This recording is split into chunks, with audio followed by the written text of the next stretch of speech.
experiencing some technical difficulties with Zoom, please don't hesitate. You can go right over to YouTube, type in Schomburg Library. You can find what we're currently live streaming.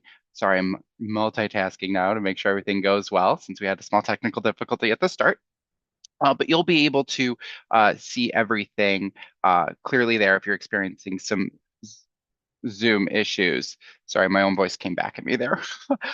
So again, welcome in to another night with the museum with the Schomburg Library. We're so excited to be continuing our series. We have a really fun museum this month in April to kind of help us celebrate the 100th anniversary of The Great Gatsby. We reached out to the Museum of the American Cocktail, which is actually a museum within a museum. And our speaker, I'm sure, will speak to that in just a little bit here. One moment. There we go. In just a little bit here. But before I hand things formally over to them, I see more people coming in, so I'll get things ready. I'm sure you can I'll actually spotlight them so you can see them now. Uh, I'd rather you see them. Hold on. Now Zoom's giving me a hard time. There we go. That's better. Um, Before I hand things over to our speaker, just a few of our friendly Zoom reminders. Remember that your cameras and microphones are off. So if you're experiencing any technical difficulties, you can shoot those to me in the Q&A, and I can go back and forth with you and help you out however you might need. If you have any questions for our presenter, throw those in the Q&A. We'll kind of check the vibe. We might take some as we go along, or we'll do what we typically do and take them at the end. There's a lot to see and a lot to learn today. Closed captions have been enabled for your convenience. You can turn those on or off using your Zoom toolbar as well. Without further ado, I'd like to introduce this evening's speaker, Constance Jackson. Connie was named the president and CEO of Southern Food and Beverage Museum in July 2024, after a year as interim CEO and 5 years as a board member. She previously served as an advisor and consumer goods specialist at Trepwise LLC, a growth consultancy business based in New Orleans, where she moved in 2019 after 17 years in the United Kingdom. She is a graduate of the Latin School of Chicago, Fisk University, the London School of Economics, and Harvard Business School. Let me tell you, Connie's bio goes on even longer, but I want to make sure that we spend time with Connie learning all about that wonderful museum that she oversees, the Southern Food and Beverage Museum. So without further ado, you can see Connie there on your screen. Connie, please take it away and enchant us with your museum. Welcome to the Southern Food and Beverage Museum in the heart of Central City in New Orleans. I want to invite you guys to come on in.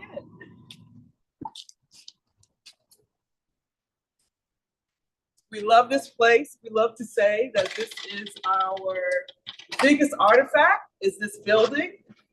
We stand on a market that opened in 1849 as an open air market and was covered in 1912 and expanded so they could sell fish and a few other things that don't do well in open air markets. So we're really, really excited to have you in. The one thing that Chris forgot to mention is I'm a lifelong Cubs fan, Bears fan, and a Chicagoan. So he forgot that part. So welcome to our home. This market was in operation until the mid-70s, and then it's had a couple of different uses, and we finally found, I think, the ultimate home for our amazing collection in 2014 after our wonderful founder, Liz Williams, was celebrating their 10th anniversary. She founded the place in 2004. She felt that food and beverage play such a part in everybody's culture. And we always, at all the big museums, they have plates and bowls and spoons and prehistoric spoons, but they never say anything about what people did with the stuff. So we feel it's really important to talk about the food because that's obviously the highlight. So we like to start out with our first global ambassador, we feel, of New Orleans, who is Al Copeland, the founder of Popeye's Fried Chicken. Until Al came along with his big vision and his big ideas, the only way to get red beans and rice was to come to New Orleans. And he had the great insight to send it out to the people. And people are loving it. We just actually had the privilege of entertaining some new franchisees for Popeyes from Thailand and Korea just at the end of last year. So clearly the vision is still intact. So we'll walk this way. I think the most interesting thing about this is that he clearly had a vision and was trying to make sure he could codify it. We were lucky enough that after his untimely death in 2008, in his mid-50s, his family donated many of the ephemera and many of the equipment that he used in his quest to make Popeye. As you see, this was the cutting edge machinery of the 1970s. But was the equivalent in the 80s, this was the equivalent of about $120,000 in today's dollars of equipment, as he was trying to figure out how to perfect the flavors and perfect the hotness and have it codified so that every franchisee would be able to get the same flavor. So because he was already a donut franchisee, and so he was thinking about what he would want to be able to have his chicken franchisees do the same thing. So it was just very lucky. And I think, up until that time, I mean, Colonel Sanders was probably our first real innovator in fried chicken from Kentucky, but it was still sold in as a special meal when Colonel Sanders first started in the early 70s. It was a sit-down meal. It was mashed potatoes. It was all the things that you would have at Sunday dinner, but someone else made it. Copeland really saw chicken as something that everybody liked to eat all the time. And so I think that was really the innovation, to take something from Sunday dinner to fast food in a stretch of, a few years was I think more testament to that genius. So the other thing he did, aside from the wonderful red beans and rice, was the biscuit. We have here a little replica of the golden biscuit, as they with some of the seasonings here, and the recipe card handwritten by him, which was really kind of changed the face of chicken. And then there's, a lot about the journey, the flavors, the expansion, the commercials. But what I love is that he had led such a colorful life. He was constantly in court as a result of that. He had so many Christmas lights on his house that it tied up traffic, because literally people would come from as much as 50 to 100 miles away during Christmas time to see his display. And so he was constantly in court, fighting about something and wanting to do something people hadn't done before and not really caring if you didn't like it. And so we have a speedboat, a replica of a speedboat, all his uniforms, some of his very colorful activities that he got involved in. And he bore a resemblance to Elvis, which he talked about all the time, and which became kind of one of his nicknames. But a man from very, very humble beginnings who went on to build a fortune. And even after he lost control of the company, he had set up such an innovative method with the seasonings that the new company was trying to push him out. And he said, well, where's your seasoning? I own the seasoning. So literally, his family is still getting paid royalties for the seasoning, I believe, through 2035. And he died in 2008. So he was thinking ahead. So now we have the part that you guys are most interested in, which is the Museum of the American Cocktail, which is a real timeline to the development of cocktail culture. And we have a lot of the ephemera. The founders of the museum knew that they needed to have it in New Orleans, because obviously New Orleans plays such a role in the development of cocktails and cocktail culture. But none of them lived in New Orleans, and so they tried to run it on their own, and they just couldn't do it. And so we were very lucky that when we moved to this building and we had room, that they entrusted us with this very, very, very special group of collectibles. So we have, all of the varying. What I love most is all of the equipment that it took to make a cocktail. It's in that little bitty, tiny, tiny glass, but it takes so many different pieces of apparatus to do it. That's what I love. And all the beautiful, beautiful bottles, and the care and the time that went into the labeling. I think everybody understood that what the labeling and the writing and what went into the look of the bottle very much spoke to how much you cared about the customer that was buying it. And it also allowed people to charge many, many more, a much more of a premium. So, we chronicle, there's obviously the Prohibition era where things became different, and they had to go underground. And then probably the Golden Age of the cocktail, the second golden age after sort of the 1920s, before Prohibition, the mid-century time, when, both, I think the fact that, TV and movies and, we're able to really spread more of this culture and remind people of like those great movies like Murder Roy and The Thin Man, all of them, where they seem to always be shaking a cocktail, no matter what time of the day it was. And then, I love the tikis, remembering the whole Trader Vic's era and how important that was. I remember as a kid that being a real treat to go to a Trader Vic's, especially if you were out of town. It made it just seem like so wonderful. And the menu was so large, bigger than I could carry. And, just a very lovely timeline of it. In addition, one of the big things that we have here that's really special is La Galleria de l'Absinthe, which chronicles kind of the very troubled and mythologized history of absinthe, especially in New Orleans, where it was and in France.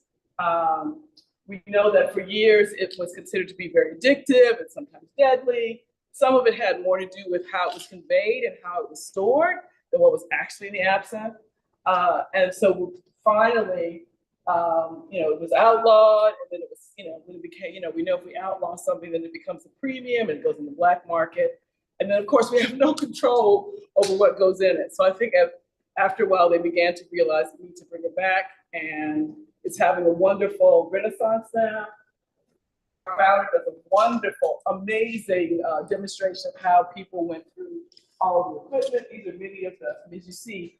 It's not a cocktail if it doesn't have a whole bunch of kit to go with it. And clearly, absinthe really did that.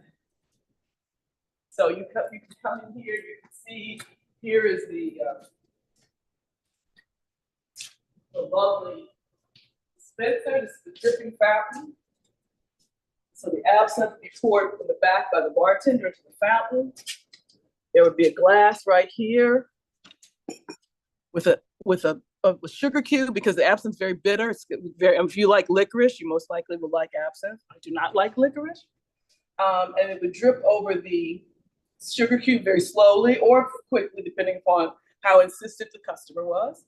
And then you would get this drink that would be kind of sweet and bitter, which people love. I like it as an accent to drinks, like a French 75, but not crazy about it, just sort of by itself. So we love this kind of this feeling. This is some of the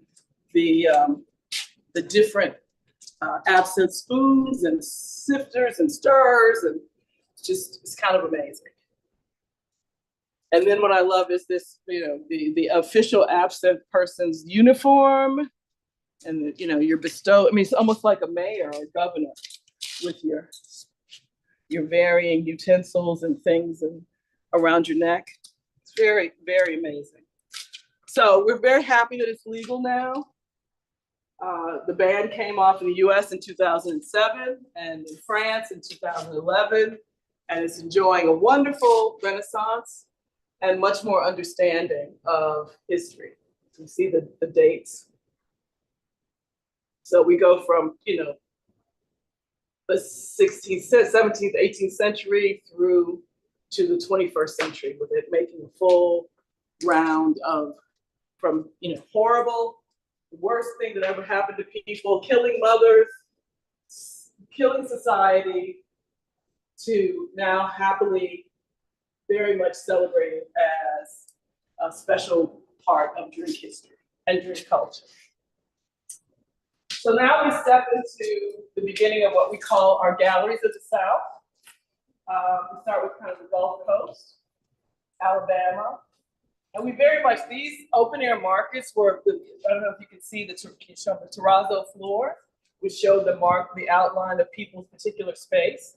So they could put whatever they wanted on that space. And we have some old pictures, which unfortunately were a little bit too fragile to pull out today, but maybe we'll figure out, we'll send some to Chris later. But so we wanted to capture a lot of the market feel. And so many people, we have many seniors who come here for a tour, and we often have them crying. Like, we can bring back a memory of childhood, and they'll just be so excited. I remember going to the general store with my parents. And so it's wonderful to have that nostalgia, but also to be able to use a lot of these experiences to explain some of the differences between Southern states, but also the things that are very much in common. So as we walk through here, we have every known type of dish. But obviously the thing that really makes people happy are the brands. Because so many of the brands that were regional and they've been either absorbed by larger multinationals or they went out of business trying to compete against the multinationals that they didn't sell to. And so people have just such strong affections for things that they used, in their childhood and that were special and that they felt really defined their part of the country. And so, we're really happy to be able, whenever we get donations of some of these products, it's always so heartwarming because we know it's going to make someone happy. I think I know this is definitely the children's favorite exhibit, and a lot of adults too, is the Shed from Mississippi, on the Mississippi Gulf Coast. It is a barbecue place that I think it's about 25,000 square feet now, but it's always been, from the time it opened in 2001, it just kept growing. And they've got outdoor music venues, they have a merchandise shop, they've got several places where you can eat. And in 2012, they were gripped by an amazing fire. As you can imagine, when you're barbecuing lots and lots of meat, sometimes people maybe get a little sloppy. And so this piece that we have here is the original Shed. It's the only piece that didn't burn in 2012. And Clayton, I don't know if you can get and show how it's literally the floor is charred. And we were just lucky. People always think, oh, should we throw it out? They say, no, let's give it to the Southern Food and Beverage Museum. And we love that. We love that people think of us in that way. Oh, sorry about that. So now this is sort of the center of the museum. This is kind of our halfway. I would say this is our State and Lake Street, like downtown Chicago. And this is the beginning of the Louisiana Gallery and then some of the Northeast states, which we have our Coca-Cola, we have Ed, one of the top pitmasters of North Carolina, where in North Carolina they say barbecue is a noun, not a verb. So we're going to show you our cooking school. On our way, we'll show you one of the things that we hate about museums, and we try not to be a typical museum, is that so many museums have the vast majority of their collection in storage. And we hate that because we think whatever people give us, they give it because they want it to be displayed.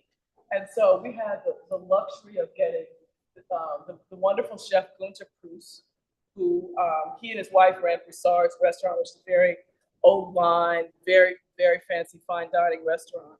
And when Pope John Paul II was a new pope in 1987, he came to New Orleans and spent a week here.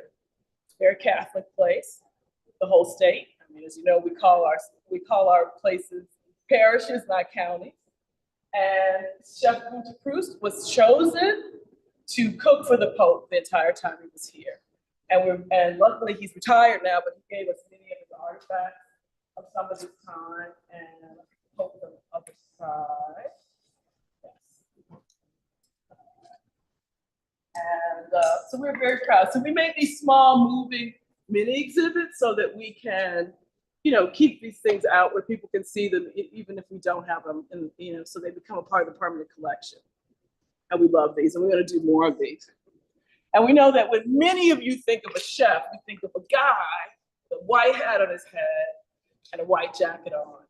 But in New Orleans, women were the people who changed and innovated in restaurants and hospitality. So we start with Madame Begay, the mother of brunch. She and her husband ran a restaurant. His name was Hippolyte Begay. She was German. He was from Gascony, and they did only one meal a day at 11 o'clock, because Mr. Begay was a butcher, and butchers go to work at that time went to work very early, 4 o'clock in the morning, usually only with a roll and coffee or something like that. And then when they finished, they were starving. So she did one meal from 11 to 3. It was like 5 courses. They often started out with omelets because she was from Gascony. She loved an omelet. The French love their eggs. And it went through to liver and onions, crayfish, they have soup, a tomato bisque, a crawfish bisque, gumbo, lots and lots of food, and they close at 3. So one meal a day.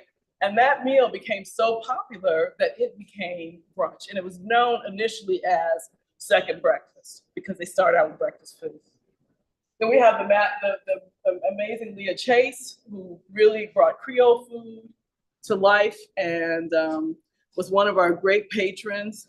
Ella Brennan, who is not a chef, but a restaurateur, and she and her brother bought Commander's Palace and made it one of the top dining restaurants in New Orleans, which those restaurants gave us Paul Prudhomme and Emerald. All those people started as chefs in their restaurants that they were developed. So we're going to take a quick look at our cooking school. If ever you come down and you want to come, let us know. Go on our website. You can book a cooking class and you can take back all your magic. This is our special event space. We're focusing right now on coffee. Everybody thinks Seattle is the home of coffee, but New Orleans first introduced coffee to America in the 1790s. And so we wanted to really do that. This is part of a 3-part exhibit. Next year, we're going to be looking at coffee house culture. At one point in the 19th century, New Orleans had 500 coffee houses. So we're going to look at where people did all kinds of business. We're going to talk about that in the next company. So this is our cooking school, the delightful Brew Cooking School, led by Chef D, our wonderful chef. She's Culinary Institute of America trained. This is the only African-American owned cooking school, and we're so happy that she decided to locate with us. We had the wonderful, wonderful good fortune to have the Food Network rent the Home Museum for a month in November to take a new show, a competitive cooking show, which we don't know the name of, and I'm sure as soon as they decide to tell us, so we can co-promote it, we'll be sure to let you know. But they were nice enough to completely figure it and make it, give it a real old New Orleans look with the fake tile and wonderful pictures. They gave us 3 ovens, beautiful marble tables, and a cook station. This beautiful case that we could enclose even more ephemera in so we can show more of what we have. And I'm so grateful to the Food Network. Please, season 2. So we have, this is wonderful because Dee can do both a demonstration or we can have a hands-on cooking class here, or for sometimes when people are on, long all-day tours, they don't have 2 hours to cook. They may want to just come for an hour and we'll have the food pre-cooked and then we'll show them how to cook it. Often we'll have dessert as well, maybe just like bananas foster or bread pudding, some of the things that we're known for here in New Orleans. And so she can do both a demonstration, she can put on TV screens so lots and lots of people can watch, as well as, have people with hands on. So we love that we can do both, because oftentimes people are like, no, I don't know how to get dirty because I didn't dress for cooking class, but I want to see how it's made. And we were very lucky 2 years ago, it was 2 years ago, right? We had Emerald filmed his last series, it's on Hulu. I think it didn't premiere for another year after we did it. He decided he's focused on new restaurants, and his son is now joining the business, so I don't think he's going to do another season, but it was great. He gave us a lot of, and it's still showing on Hulu if you want to see it. So this is, we use this in the summer for Culinary Kids Camp. We want everybody to be able to cook our chandelier. This is our hot pepper chandelier with the colander as the crown that was given to us. And I just think when we get these little things that are so lovely and so personify what we do, it's always great to show them off. But we really want, the thing about New Orleans, everybody, and most people in the South, everybody used to know how to cook. And although people love to go out, I think in these days when we've got obesity and diabetes is such a problem, we really want people to know how to cook so they know what's in their food. And so I think that's one of the things we start out really with kids, and it's wonderful because so many of the kids have only eaten frozen vegetables. We have gardens in the back, we show them how to grow their own food. And it's nothing like the middle of the summer when they pull a carrot out of the ground and come in here and cut it up and eat it. I ate my carrot. It's a very good feeling. They often go home and tell their mother, no canned vegetables, either eating fresh or frozen. And so that's part of our mission, to make sure that we honor the food of the South. But we also know that the food of the South that people think of, the cuisine, was developed when most people were living an agrarian life. And they needed a really, really, really good meal to hold them for the day. But the problem is now our body doesn't know we're working in an air-conditioned office and we're driving to work. So that really, really big meal that we're still eating, we really don't. We're doing it because it's good, not because we need it. Any quick, Chris, is there any questions of any particular nature that are coming up right now that people might want? Or do we Not as of yet, but if you have any more information on some cocktail history or your favorite part of cocktail history, I do know that some patrons are very interested in that. Okay, we're going to end on cocktails. Perfect. All right, we start with cocktails, we're going to end on cocktails. So obviously, you know, one of the things that we love about this food, the food of the South, is that it represents such a great amalgam of America. You know, we had enslaved people doing a lot of the work. We had Native American seasonings, and we had European cooking techniques, which were brought together to make some of the most amazing food. And this is one of the few regions where everybody eats the same food. Now, maybe more expensive cuts of meat in it, or how people do it, but on Mondays in New Orleans and much of the South, there'll be greens on the stove, or there'll be red beans and rice on the stove.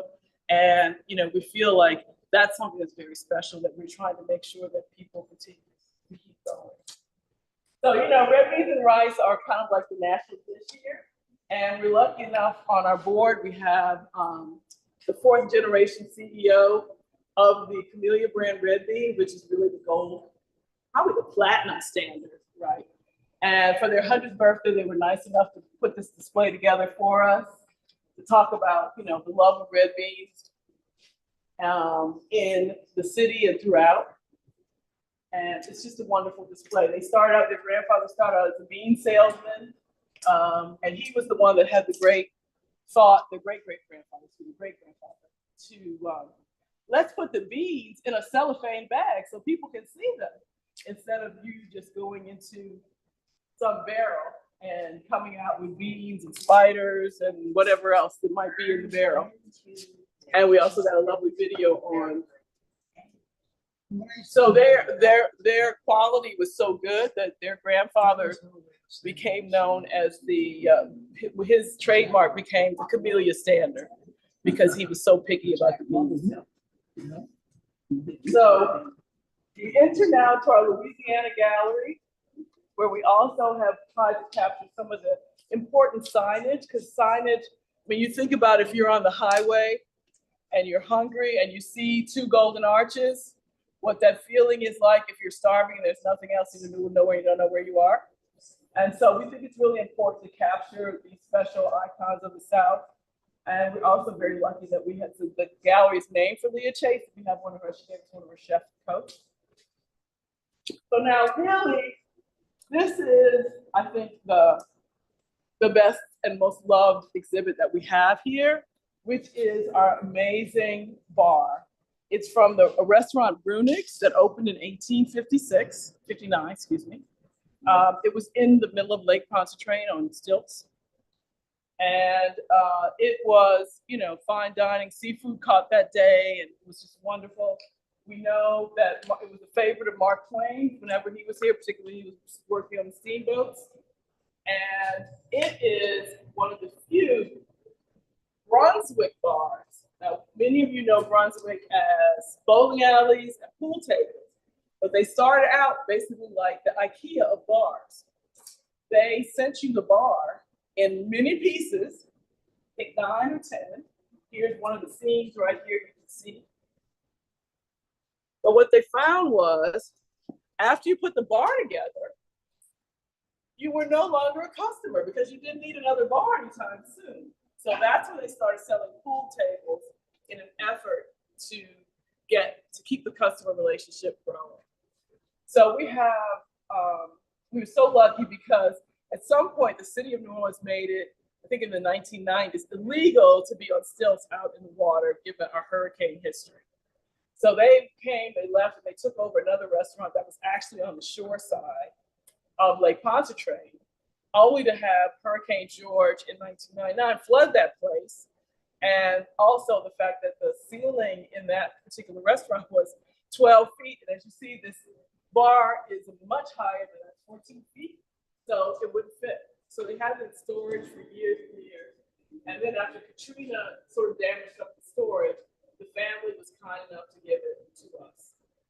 And we really feel like, this is where we do cocktail classes and we teach people about the whole idea of cocktails and the idea that it's supposed to be, it's as much an important an experience as cuisine. It has rules, there are ways we do things, there's certain instruments we use. We're always trying to emphasize health and safety to make sure that people understand that you can make people sick with a cocktail as well, and just keep keeping like sort of the highest standards around cocktails. Typically, we like to do the historic cocktails here, the Sazerac, French 75. We do what's become very popular, kind of a 21st century twist. The chicory martini is very popular. Whiskey sours. We participate in something called the bourbon crawl. And so there's always endless numbers of new bourbon drinks to come up with. We had a book signing, about 3 weeks ago, for an author called Phil Green, who did an amazing book on sours and the whole history of sours. They came and of course, many of us are used to having sours with like lemon juice out of a bottle or whatever, but they came and they bought all fresh everything, and they literally squeezed it, an hour before the event. So the whole museum smelled like some amazing citrus orchard.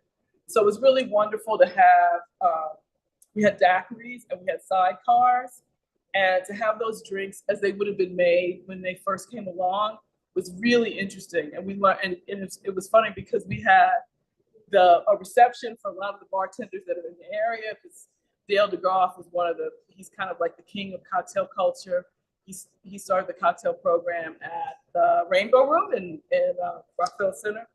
And so he's kind of the person that really revived cocktail culture in the 21st century. And so he was here. So a lot of bartenders came because they wanted to see him. And as we started drinking, everybody was meeting him, and we were talking about the book with Phil. He says, "Okay, Connie, I need to set up the projector for the PowerPoint presentation." And I was like, Dale, daiquiris and PowerPoint do not mix. He said, "Watch." So he set up the presentation back in the cooking school where we were just a little while ago. And it was amazing. I mean, we learned so much. First of all, I don't know how many people know that daiquiri is a place in Cuba. It's a beach town in Cuba. And there was a naval base there. And apparently through the early part of the 20th century, everybody who was there would get there and they would like want to have that daiquiri drink. And then people began to figure out how to make it. And then a lot of the sailors brought it back to the United States, which I thought was really wonderful. And then there was this whole, I think was the scuttlebutt, because apparently on most of the English ships, they gave people a daily ration of alcohol. And what this Admiral Nelson, who was an American admiral, had worked on some English ships, and what he noticed was that people, they had their whole ratio of their whole ration of their alcohol that day. They would not be so productive in the afternoon. So he started splitting it in half. And so what they would do is they would take a barrel, cut the barrel in half, and they would make like a punch, because they had a lot of citrus in there, obviously to help with scurvy. And they would make it. And so in the morning, they would have the first half of this punch in the half a barrel. And then they would stand around and talk about what was going on, like the water cooler. And that became the scuttlebutt, which I must admit, I laughed so hard when I heard that. And then the second half of the day, they would get the afternoon and they would do the same thing to scuttlebutt. So we thought it was really quite lovely. And it turned out that, and many of you may have heard the term scofflaw for people who evade, parking tickets or whatever. And that came from a drink contest where they asked people, because a lot of people were violating prohibition, what to call them. And so there was a contest and people voted on that and picked it. So, there's so much of our history is contained in these drinks and in this food. And so we're really, happy to be able to tell this tradition, but also to keep it going and really have people understand both its roots, how it affects us now, and also looking at how it's gone forward. For example, this year we're celebrating the 50th anniversary of the Vietnamese community coming here from Vietnam after the fall of Saigon. Many of them were fishermen. They came, they added so much to this community. Again, also having been colonized by the French, had very much a French baking tradition, much like we have here. So, eating many of the same things, but really enhancing and bringing just like different flavor families. The sandwich that they love called the banh mi is basically a po' boy, the same sandwich that we eat here, with slightly different ingredients on it, but it's very much made the same way on the same kind of bread.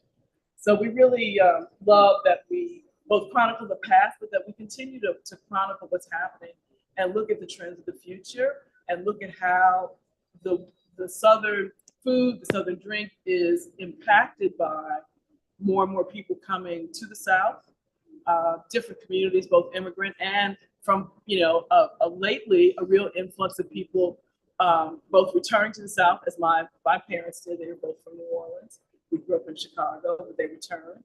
And also people from the North finding opportunities in the South, which was something that was very, very unusual earlier in the 20th century. So one last thing, we love St. Joseph's Day was just a couple of weeks ago, and we have one of the only full-time, all day long, all year round St. Joseph's altar, which was it's a big day here, particularly for the Sicilian community. And so because of a relationship that developed in the beginning of the Sicilian community's time here in New Orleans with the Black community, there's a shared tradition between both the Black community here and the Sicilian community. And so there are lots of second lines and other celebrations, as well as the typical St. Joseph's Day celebration, which is usually a lovely meal of fish, and there's gifts of fava beans and berries that have lots of tradition. Apparently, if a woman gets a fava bean that year, she's single. The next year, she'll have a husband by the next St. Joseph's Day. We don't know. We'll check and see. We'll take the name and see what happens. So, this is our world. Obviously, we have, we love, this is our king cake baby. As you know, king cake is very big here. It's very similar to the French and the cake, the rain cake, which is for 12th night. And this was actually the baby that originally was being dropped when New Orleans did a drop on New Year's Eve, and they retired him. And so we said, looks like a king cake baby to us. So we made him our king cake baby and hung some Mardi Gras beads from his hands. The tradition with the king cake was that if you get the baby in the cake, you have to buy the next cake. But when the New Orleans Saints went to the Super Bowl and they won because they had been very bad for many years before that, people said that the Saints would not win the Super Bowl until pigs flew. So the next year, many people substituted pigs flying for the babies. And we hope that that will not be the case, that maybe they'll go back again, but who knows. I just hope it won't be Bears and Saints having to go through each other to get to the Super Bowl. So, we love the place. We love just celebrating all that is and all that will be and all that has been and how it's all so well intertwined. So I'll stop there.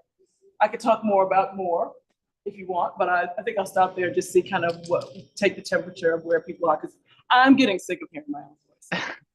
I can't imagine anyone would get to, I got to move this. There we go. I can't imagine anyone getting sick of your voice, Connie. Thank you so much for guiding us around your museum. If anyone has a question or something else they'd want them to go back and look at again, please throw that in the Q&A. But while we're kind of waiting to see if anyone's got anything on their minds, Connie, can you tell me, what do you think is, and maybe you mentioned this and the chaos of me getting some back end things fixed, I might have missed it. What do you think is the most influential American cocktail And because you're a museum of food as well, of Southern food, I'm assuming it might be Popeyes because you have that whole exhibit right at the front. But what's the most influential? Let's go a little bit finer. What's the most influential New Orleans cuisine? Well, I think there's when I think about growing up as a kid in Chicago with parents from New Orleans, gumbo was like worshipped. It's that, and the funny thing is how everybody's gumbo has the same constituent parts, but it's all different. Um, the roux, it's roux based, which is when you people who are not into French cooking is when you brown. It's much like a gravy when you brown flour in oil, and it's a very fine art to between burning it and browning it, and so that's a big deal here. I think gumbo because it's much like all the food here. I mean, there's the French roux base, there's the seafood base. Oftentimes there's sausage, which comes out of a whole tradition of Western Louisiana of sausage making. And obviously the seafood, sometimes there's chicken, depending upon if you're in Northern Louisiana, they make duck gumbo. So, I mean, that is I think one of the things that's really quintessential. It's become very expensive now. So that makes it even more special. As seafood has been challenged by some of the environmental things we've had, like the BP oil spill and things like that. There's red beans and rice, but I feel like red beans, it's interesting because one of the things that we have in the exhibit is how beans and rice is like such a standby of globally. I mean, if I've been to Ghana, I've been to India, I've been to Jamaica, you see beans and rice. It looks slightly different, but it's all kidney beans. It's all, pretty much the same kind of rice. So that's pretty emblematic. And then I think, fried chicken, because to believe it or not, there's a fried chicken festival here that's in October. It started out as kind of a lark of a PR firm because they had a chicken client and they wanted to show them some ways that they could add value. We now have somewhere 150 chicken vendors who come from all over the world. I'm talking about Korea, Tokyo, India, Thailand, to come to Fried Chicken Fest. So I guess when I think about, those are probably the three quintessential foods when people think about New Orleans. And then when I think about the drink, I think that probably the French 75. It's very, it's gin, it's champagne, and usually some kind of frozen or very chilled lemon.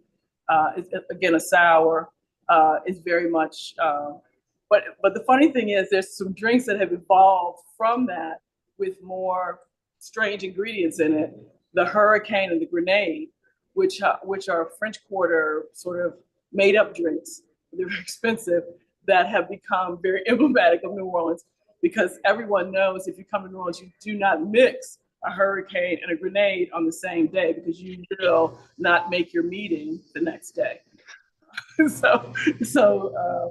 But I think rum, because this is a sugar cane, a big pace of sugar cane, anything rum based is going to be very popular here and very much a part. Bourbon, obviously, Bourbon Street was named in large part because of the affection for bourbon.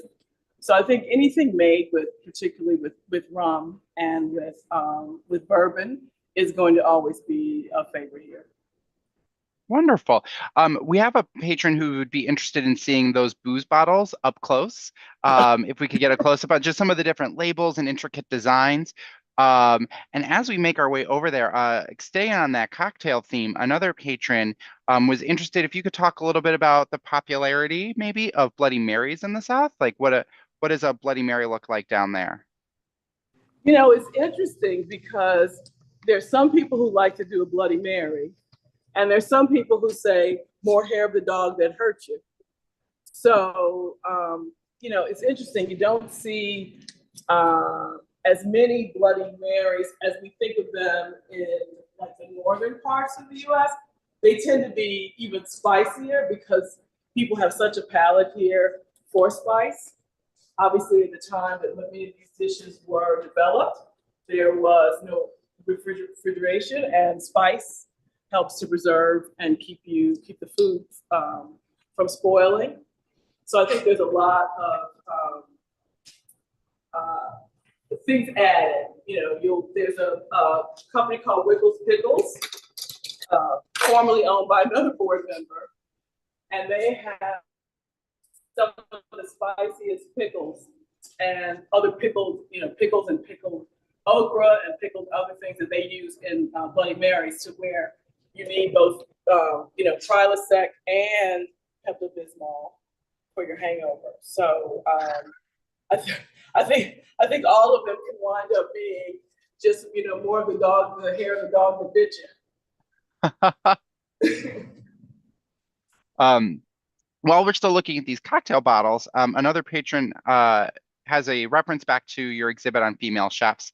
They have Susan Spencer's cookbook and they love it. And they were wondering if you had an opinion on what Susan's major contribution to New Orleans cuisine is.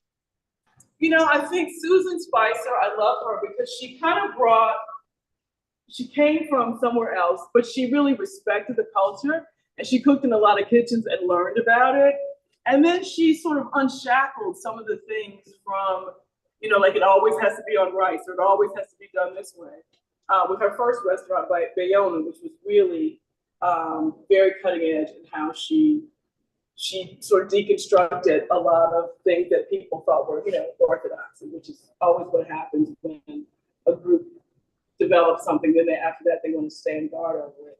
And she did such a wonderful job, and particularly at the time that she came along, when women chefs anywhere were pretty unheard of having success, and definitely here. This is a Catholic place. This is a place where a lot of Catholics fled from persecution for being Catholic. So people celebrate their Catholicism and are very, very part of it. But there's a huge, while we have, a lot of very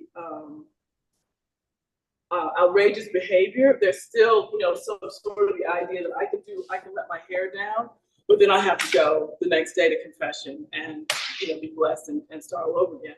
So I think the conservatism is like, there's only so far you can go. So a woman chef, she came, in the 80s, late 80s, was just like unheard of. Mm-hmm. And then not be following orthodoxy is even, like, how dare you? You're gonna come down here and now you're gonna do things differently.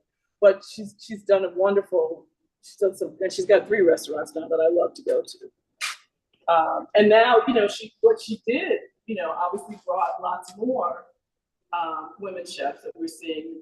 Got Nina Compton's got a new book out, who is from St. Lucia. And so you have sort of an African diaspora where you look at where enslaved people went and kind of how much of the tradition of West Africa continued in the foods. We often call New Orleans the Northern Caribbean. And so, more and more female chefs are coming along. We have Chef Martha, who's at Martha, I'm losing her last name, but anyway, she's at Cafe Reconcile, which is also both a workforce development program and a wonderful restaurant that was just recently last summer cited by the New York Times, one of the 50 best restaurants in the country, and they only serve lunch Tuesday through Friday. So there's a lot more risk taking now. I think COVID helped a lot because a lot of people were, suddenly out of work, and a lot of women particularly were doing a lot of experimentation, trying to figure out how to stay alive. So, hats off to Susan always. I'm so sorry I forgot to mention her when we were over there, because she truly, I have so much respect for her. Personal question. I try to ask this of a lot of my museums. Do you have a favorite item in the collection? I must admit, I am really partial to the bar. I mean, I just love sitting there, mainly because I know that when it was open, most of the time I wouldn't have been able to sit there. When it was first open, it was a stand bar, so and I love the history, and I could feel, Mark Twain staying there, doing one of his very witty, having one of his very witty conversations with folks, and telling big stories from his time on the river. So that, I think that's really my favorite. I love to sit there. I love to work there. Sometimes when I'm, when it's quiet, I'll sit there, and because I like to, feel the vibe of the museum even while I'm working.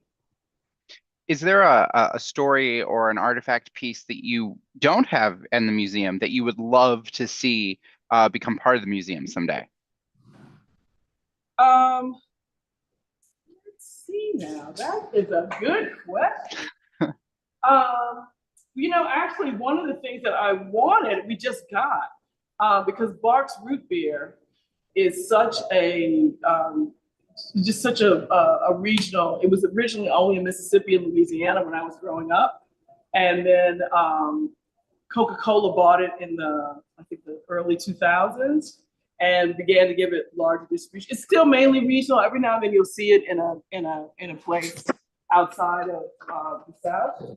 But the family that was the family that was the bottler, um, their great grandfather was Mr. Bark and Mr. Bark Jr.'s right hand man, and they developed the formula together, and they sold the bottler to the company that sold the Coca-Cola. So they were nice enough now that they're dismantling the bottling operation to give us so much amazing uh, ephemera, varying artifacts from that first bottling company. And it was, I'd hoped for it. We got the sign. I really wanted the sign. I've been coveting the sign, but to get that, I think was really wonderful. The other thing I'm really on the lookout for two things. I want a Bojangle sign that's lit up, not one of their regular plain signs, one of their ones that's lit up. I got outbid for one by a restaurateur here that's opening a fried chicken restaurant. He got it. It's in the restaurant. I won't go in that restaurant, but he's thinking about leaving it to us in his will. Okay. And then I don't know if any of you remember the old Coca-Cola. It was like a lift up refrigerator they were like from I think probably the 40s and 50s, but a lot of them were still left around the 60s up until probably the early 70s. They were kind of the precursor to the pop machine. And you would put your money in and you would open it up and then you would slide it to the end and you would pull it out. And there's the gentleman who there's a sign, a store down the street called Big Sexy Neon. They actually renovated most of our signs, but he has been taking those old Coke dispensers and turning them into love seats. But they're very expensive, so I'm hoping that we can find an old one that we could then take and turn into love seats and have in the museum for people to sit in. I think and we're looking to, I guess the other thing is really this is Kentucky, obviously all the distilleries, and the Bourbon Trail, which is very popular. We're looking to do more exhibits that are more interactive. People love it now because you can touch almost everything in the museum. If you can't touch it, we have it behind glass, but we try as much as possible to have everything touchable, because I think I hate, I think that was the thing I love museums, and that's why I think I love museum of science and industry so much, because everything was, you can touch it, you can run, versus the glass and stand away and don't touch it. So I would really like to see if we can go towards to the next generation of exhibits, which are allowing people to be more interactive and put their input into, because that's really what AI is about. And so that's one of the things I'm thinking. Like, for example, with the Popeyes exhibit, I'd love it where we could take a mix of spices and people could maybe make small amounts and make their own mix. And then we could maybe measure it on the Scoville scale of how hot it is. And maybe people could take a little sample of that home with them. Because I think that, those are things that people really remember when they can interact with the exhibit and put their own spin on it. And then we could actually, gather data on, what is the taste of now. I think about sriracha and salsa and how some of these tastes came from, sort of exotic to part of the everyday culture. We'd be able to measure stuff like that. So those are the things I'm really excited about. Wonderful. I want to make sure I do a shout out. We have the patron who asked for the close-ups of the bottles is very appreciative, and you did great camera work on him. So thank you so much for that. Thank you. That's our director of finance. I think I'm going to have to make him director of marketing and communications as well now. I think he's earned it. We have a question in our chat about what year did y'all open? We opened in 2004, originally as pop-ups. Our founder, Liz Williams, this was, I think that was her after her first retirement from the military. She was a military lawyer. She was working for the University of New Orleans Foundation, and several people there were instrumental in what became the D-Day Museum, which eventually became the World War II Museum. So she was very much behind the scenes and saw, what they were doing and how they were pulling together the artifacts and deciding on the process. And so she was like, why can't we do that for food? Like everybody eats. There's all these interwoven traditions. Her grandmother was Sicilian. They grew up in the Sicilian community. And, so she was like, as you see, we have glasses, we have all of the ephemera that goes with whatever you want to do, but we've got big cleavers and everything. But what about the food? Talk about the food. And so that was her thought. So, Katrina was probably one of the best things that happened for us because as people were forced to go through their things if they were affected, a lot of people began giving us stuff. So they did a pop-up, people loved it, then they started giving us stuff, and then, it just begets, I think good spirits beget good spirits. Mm-hmm. And then we were given another space that was closer to the aquarium that was, great, brought a lot of tourists, but people really wanted to cook and do. And none of the spaces allowed for kitchen and all that kind of stuff. So, and this was an area which had been very much the center of the middle-class Black community up until probably the 60s. And it had just been renamed as a civil rights corridor for one of the really pioneering civil rights work. She was a college student. She was one of the co-founders of SNCC, the Student National Nonviolent Coordinating Committee. Coordinating Committee. Sorry. I knew it was the double C's always get me, coordinating committee. And she died early, but was an activist all her life, led a boycott of the shops here that wouldn't allow Black patrons to try things on. And so they had just renamed the street for her, and they were like trying to kind of rebuild this area because it's so close to downtown. And so they offered us this amazing historic building. And Liz was like, I couldn't turn it down. And we were able to get historic tax credits, both federal and state, to renovate it and turn it into homes. Here's one of the stalls back in what looks to be by that lady's shoes in late 40s, early 50s. And we were twins. The other part that's across the street, you see the bridge connecting the two, is now the New Orleans Jazz Market, and it's the home of the New Orleans Jazz Orchestra. And so we now have the Cafe Reconcile, which I mentioned earlier, which is doing workforce development, teaching folks to be chefs. We have our sole finalist for the James Beard Award this year, who is Caitlin Gurin with her Lanyard Bakehouse. She is down the street as well. And we have Ashe Cultural Center, which does a great deal of cultural and empowerment of children. They do health outreach. So we all work together. And so the vision that the city had for this corridor is coming together. Just took maybe 20 years longer than they thought it would. But we're really happy that this moment is coming together now. And we really love the building. And now we're thinking about, how we could reuse the building a little bit different. I'd like to give much more space to the Museum of the American Cocktail. So we're going to really take up an exercise in the next few years to think about how do we, blow it up a little bit more, make it a little bit more 3D, maybe figure out a way again to put some drops and some cocktails and interactivity. People love that. It's nothing I love better than when we have the high school kids come for a tour and they walk in the door and they're like, we're going to a museum. And they, you can just tell, the boredom, like, oh God, get me out of here. By the time they leave, we have a scavenger hunt that turns everybody into competitor. And it's just so funny. By the time they leave, like, that was fun. I thought we were just going to a museum. I didn't know we were coming here.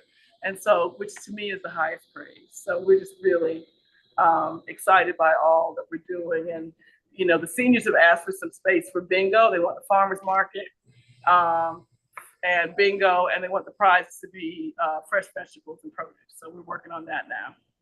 Heck, those sounds like amazing prizes. Now, Connie, we are right there at time. So I want to wrap with two questions that I'm going to kind of interweave into one. My first question for you is, as somebody who oversees this wonderful museum and this history that you're sharing, how do you feel that food and beverages can help bring us together as a community in this day and age when I think us coming together as a community is very important? And also, because we have a patron who's curious, can you tell my patrons how, if they were to visit New Orleans, how could they come visit you? Do you charge? When can they visit? How can they hang out and learn everything that your building and your beautiful museum has to offer? I'll do the second part first, because that's the easy part.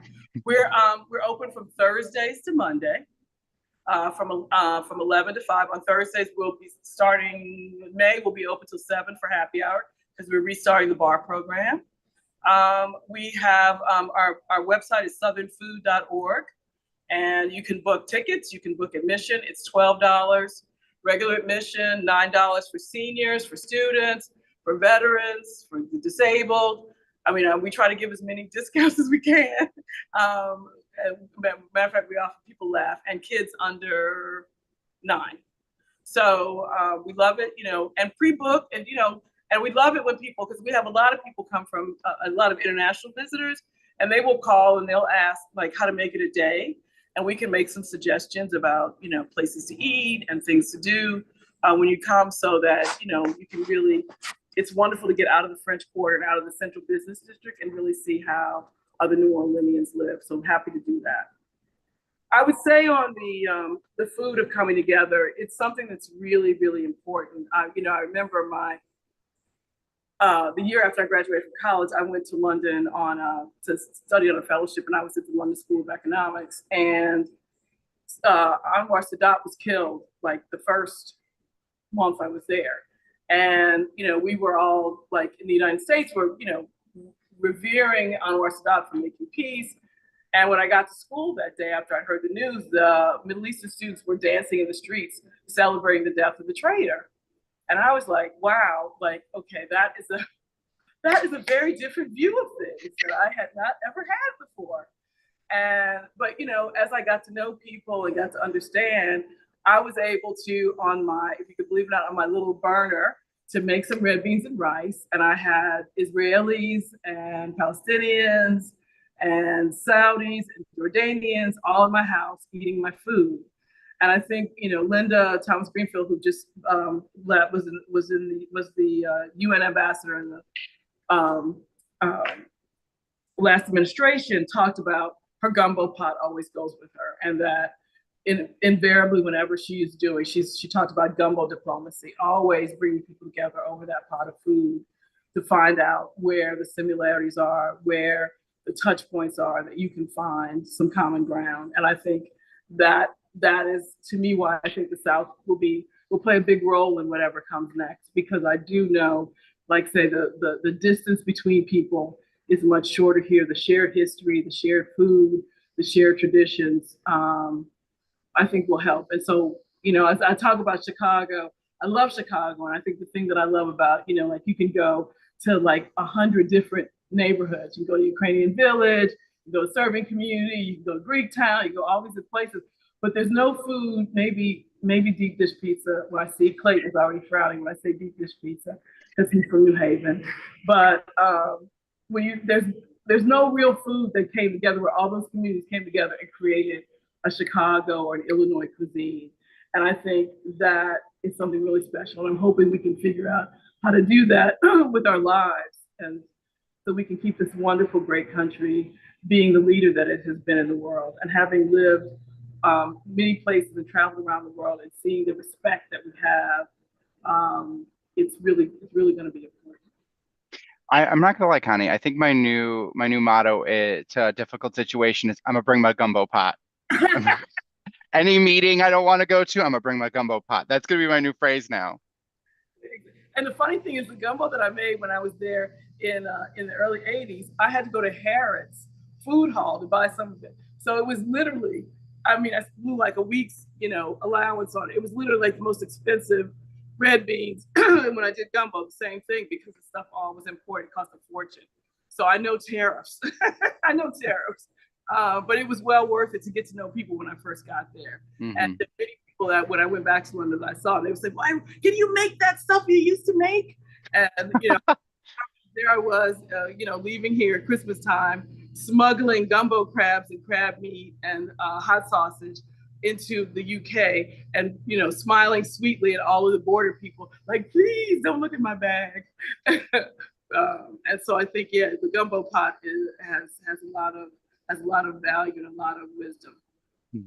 Well, Connie, thank you so much for sharing your museum, and Clayton for being the cameraman and joining Connie this evening. And thank you all at home so much. Oh, we're gonna get a view of our cameraman. Clayton, thank you so much for wonderful camera work. And thank you all at home for joining us this evening and continuing on with our museum series. Our next night with the museum will be May 20th, 7 to 8 p.m. as always, with the Jimmy Stewart Museum. The president of the museum will be speaking on the life and times of one of Hollywood's quintessential everyman. And actually, a lot of our programs in May, at least some of the ones I'm doing, are very golden age Hollywood. We have a Katharine Hepburn one-woman musical, and we have a Fred Astaire program as well that's being run by one of our adult services librarian, Susan Gibberman. So if you're interested in Golden Age Hollywood, May is the month for you at the Schomburg Library. I also want to take a moment to again apologize and thank you all so much for your patience and flexibility with the issues that we experienced this evening with Zoom. And we did get some commentary in that I want to make sure I address, that we've had a few issues with Zoom the past few weeks. I believe it's finally worked out. Our IT team has been aware, and I think we finally figured it out and we're going to move forward smoothly. But again, thank you so much for being with us. We are so happy to serve you with these wonderful programs. And I'm excited to continue to offer you guys more. So we'll see you all next time. Connie, thank you so much. Next time I'm in New Orleans, I know I'm going to make a stop in your museum. You have a wonderful rest of your evening, both you and Clayton, and we'll see everyone again next time. Go Cubs!